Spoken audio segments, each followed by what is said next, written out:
അഭിപ്രായത്തില് ഞാൻ ഈ കളർ അങ്ങ് ചോയ്സ് ചെയ്യുവാണ്. അപ്പം എനിക്ക് 110 ഞാൻ എടുക്കാൻ വേണ്ടി ഉദ്ദേശിച്ചത് മൈലേജിന്റെ കാര്യത്തിന്റെ കുറച്ചുകൂടെ ബെറ്റർ 110 ആയിരിക്കുമല്ലോ. അപ്പം 125 എനിക്കൊരു വെറൈറ്റി കളറായിട്ടാ എനിക്കിത് തോന്നുന്നത്. അപ്പൊ ഞാനിത് ബുക്ക് ചെയ്യാണ്.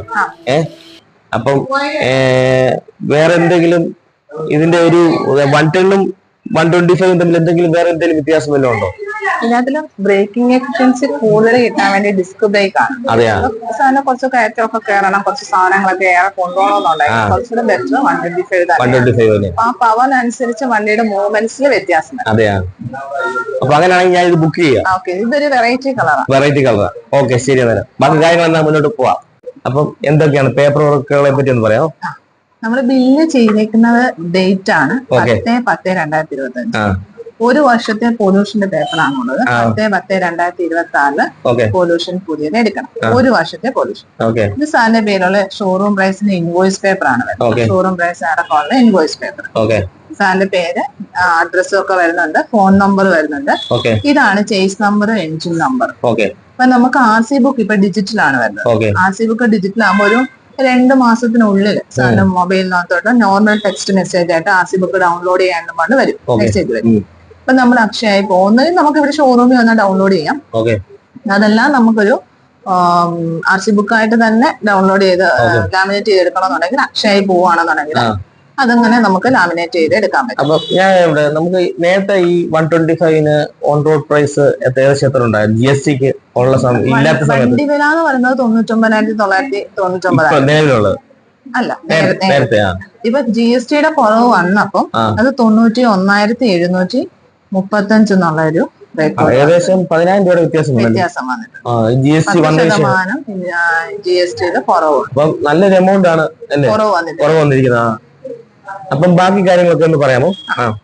നമ്മള് ഇവിടെ ബജാജിന്റെ ഇൻഷുറൻസ് ആണ് എടുത്തിരിക്കുന്നത്.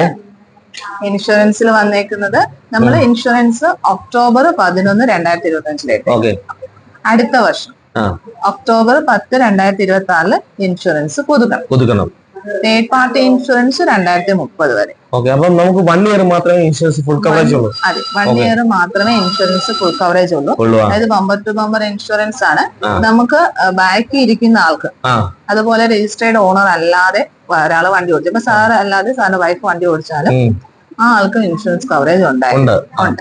അതുപോലെ ഒരു വർഷത്തേക്ക്. അത് കഴിഞ്ഞ് നമ്മൾ ഓരോ വർഷം ഇൻഷുറൻസ് പുതുക്കിക്കൊണ്ടേയിരിക്കണം. പുതുക്കിയില്ലെങ്കിൽ നമുക്ക് റോഡിലൊക്കെ ഓടാൻ പറ്റുമോ? പക്ഷെ ഒരു കാര്യമുണ്ട്, നമുക്ക് എന്തെങ്കിലും ഒരു ക്ലാഷ് വന്ന് ക്ലെയിം ചെയ്യേണ്ടി വന്നാല് ഇൻഷുറൻസ് പുതുക്കിയാലേ അത് കിട്ടത്തുള്ളൂ. ഓരോ വർഷം ഇൻഷുറൻസ് പുതുക്കുന്നതാണ് നല്ലത്. 2030 വരെയാണ് തേർഡ് പാർട്ടി ഇൻഷുറൻസ് ഉള്ളത്. വാറന്റിയുടെ പേപ്പറാണ് 2031 വരെയുണ്ട്. കറക്റ്റ് ആയിട്ട് നമ്മൾ ഓയിൽ ചേഞ്ചും സർവീസും ചെയ്യണം. എന്നാൽ മാത്രമേ നമുക്ക് ആ ഒരു വാറന്റി ആപ്ലിക്കബിൾ ആവത്തുള്ളൂ. പിന്നെ നമുക്ക് സർവീസിനെ പറ്റി ഒന്ന് പറയണം. ഏതൊക്കെ അഡ്ജസ്റ്റ് പറയണം? ഇത് 2040 വരെയുള്ള ടാക്സിന്റെ പേപ്പറാണ്. വണ്ടി നമ്പർ വരുന്നത്. നമുക്ക് സർവീസ് വരുന്നത് 3 സർവീസാണ് ഫ്രീ സർവീസ് വരുന്നത്. 1 ഇയറിലുള്ള 3 ഫ്രീ സർവീസ്. ഫസ്റ്റ് വന്നിട്ട് ബില്ലിംഗ് ഡേറ്റ് മുതലായിരിക്കും സർവീസ് സ്റ്റാർട്ട് ചെയ്യുന്നത്. 10/10 ബില്ല് അടിച്ചു. അപ്പൊ സർവീസ് ഡേറ്റ് വരുന്നത് അടുത്ത മാസം 10/11/2025. അപ്പൊ അതിനു മുന്നേ 10/11/2025 മുന്നേ നമുക്ക് 750-നും 1000-നും ഇടയിൽ കിലോമീറ്റർ വന്നാൽ അന്നേരം വണ്ടി കൊണ്ടുവരാം. അപ്പൊ അത് നമ്മൾ നോക്കണം. അല്ലെങ്കിൽ നമുക്ക് അത്രയും കിലോമീറ്റർ ആയിട്ടില്ല എന്നുണ്ടെങ്കിൽ അടുത്ത മാസം 10-ാം തീയതി. സെക്കൻഡ് 6000 കിലോമീറ്റർ അല്ലെങ്കിൽ 6 മാസം. മൂന്നാമത്തെ 12,000 കിലോമീറ്റർ അല്ലെങ്കിൽ 1 വർഷം. അപ്പൊ ഈ സർവീസിന് നമുക്ക് 3 സർവീസ് ഫ്രീ ആണോ? 3 സർവീസിന് ലേബർ ചാർജ് ഫ്രീ ആണ്. ഓയിലിന് എമൗണ്ട് ഉണ്ടാവും. ഏകദേശം എത്ര എമൗണ്ട് വരും? ഏകദേശം ഒരു 500-നുള്ളിലാവും. അപ്പം പിന്നെ ബാക്കി നമുക്ക് 3 സർവീസ് ഏകദേശം ആദ്യത്തെ 250 to 1000, പിന്നെ 5500 to 6000. അത് ഇത്ര വർഷത്തിനുള്ളിൽ ചെയ്യണമെന്ന് വല്ലതും ഉണ്ടോ? അതെ. 1 ഇയറിലുള്ള 3 ഫ്രീ സർവീസ്. 1 ഇയറിനുള്ളിൽ ചെയ്യണം അല്ലേ? അത് കിലോമീറ്ററും മന്തും അനുസരിച്ചാണ്. ഒന്നുകിൽ ഏതാണോ ആദ്യം വരുന്നത് അതിനനുസരിച്ചാണ് സർവീസിനും കാര്യങ്ങളൊക്കെ വരുന്നത്. ഇവിടുന്ന് എന്തായാലും കോൺടാക്ട് ചെയ്യും സാർ. ശരി. Thank you. ഓക്കെ, ശരി.